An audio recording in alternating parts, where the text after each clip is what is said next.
Oh, things are heating up quickly, but right now at 5:25 in consumer news, Mickey D's fans, listen up. McDonald's is getting another tweak to its menu, and starting this week, the fast food chain is altering its McPick 2 promotion to include regional favorites. Customers nationwide will see the Big Mac, filet of fish, and the 10-piece chicken nuggets as fixtures on the McPick 2 on their $5 menu. Big international news this morning. The Afghan Taliban has confirmed its former leader was in fact killed by a U.S. drone strike last week. In a statement sent to media today, the group says it has already appointed a new leader. The old one was killed in Pakistan on Saturday after his vehicle was struck by a drone. Good morning, everyone. Rise and shine. It's Wednesday, and thank you for watching us here on WFMJ today. We have a full show ahead of you. Take a look at this. This is what Matt Stone wants to do in the next half hour. Go up on this Valraven, the newest, highest roller coaster at Cedar Point. It dives down at a bazillion miles an hour. There it goes. Can you believe it? He's actually going to ride it live on the air. President Obama is set to travel to Flint, Michigan later today. He'll attend a briefing on federal efforts to respond to that city's ongoing water crisis, and the president will give formal remarks after speaking with community members and residents. Well, a mother who had little time left made sure to leave something behind for her daughter, words of love and guidance. But as Noel Brennan explains, she didn't likely think that her gift would take 23 years to reach her daughter. In Ohio, police say a man was found fatally shot in a Waffle House parking lot in Columbus. Officers say they found the 29-year-old man shot dead in an SUV.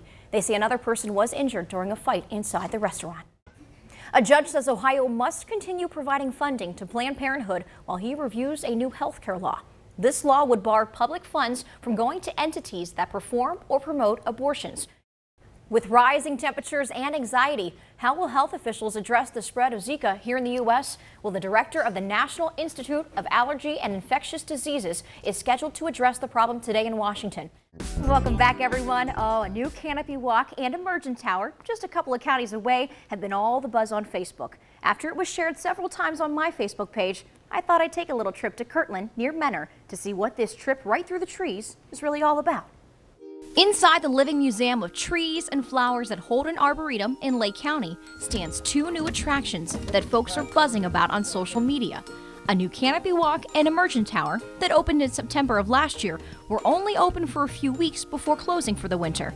They reopened in April, and folks have been coming from all over to experience nature from new heights. This is a perspective that they're not going to get anywhere else, and sometimes understanding what's below you and above you makes you realize where you fit in, what's around you, how it influences you, and how you can influence your surroundings.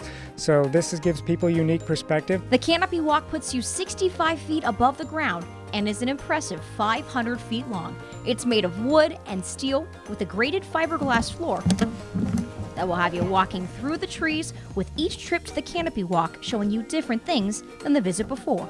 You look over the area here and you might see a family of raccoons in that tree over there.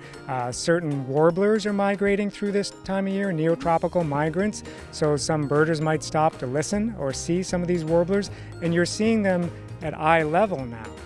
Because before you only might see a little thing up in the trees, but now you're eye to eye to them and they're easier to see. The horticulturists are still working on permanent information cards to explain the different types of trees and exactly what you're looking at. But most of what you're seeing is pretty self-explanatory. You're looking down at a small ravine. There's a stream flowing through it. There's a diversity of trees, about 16 different tree species as we walk through this woodland. And for those real thrill seekers who want to see nature at an even higher advantage point, can venture up the emergent tower, which takes you above the treetops. Walking 202 steps up this beautiful tower will get you an even more breathtaking view of being 120 feet up off the ground. You can see the woods kind of dipping and snaking through here. That's Pearson Creek, which is joining the east branch of the Chagrin River, which is joining the main stem, and then out to Lake Erie. So it's all connected. All the trees here connect to the water quality to Lake Erie. So everything around us is all tied together. And what's the reaction many give when they finally made it to the top? They whip out their cell phone and take a selfie, and then they post it, and then they say, wow. One local boy shot in the dark at a national Twitter contest with 80,000 other entries ended up being a winning shot that gave Lowville schools a $25,000 grant towards a new basketball court. Farthest thing from it, no. I don't even know. Lowville alum Dominic DeFrank grew up playing on the school's basketball court with countless hours of 21, horse, and other basketball games. After years of wear and tear from the community enjoying the school's court, it was really in need of a facelift. There was like cracks in the court, there was, holes were coming in the ground, and it was just not good because rain would stay in the puddles and nobody would be able to come down here and play. Make a shot. We gotta make it look real. Dominic took his love for basketball and a chance entry into a national Twitter contest to make a slam dunk for a $25,000 prize. I was on Twitter one day and I saw a tweet posted by Powerade that Derrick Rose, the point guard for Chicago Bulls, was sponsoring a contest for Powerade. And him being my idol, I had to click on it, and see what it was about. The contest simply asked for a picture of him enjoying Powerade after a game of hoops, and Dominic's mom lent her hand to snapping the winning pic.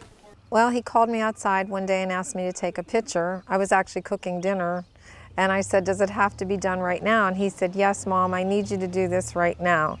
So I said, "Okay." So I went outside and I took the picture, went back in the house, and just didn't think nothing of it. The contest rules stated the money had to be used to fix up a local basketball court. For Dominic, where wasn't even a question. Once I won, I was, in total shock. But, I knew for sure I wanted to redo these courts because growing up as a kid, this was my life. This is where I was every day. Sweet. It had been 13 years since the courts had been renovated, but 3 weeks ago, these new courts opened, and the school couldn't be more thankful for this grant that has helped beautify the Lowville athletic area.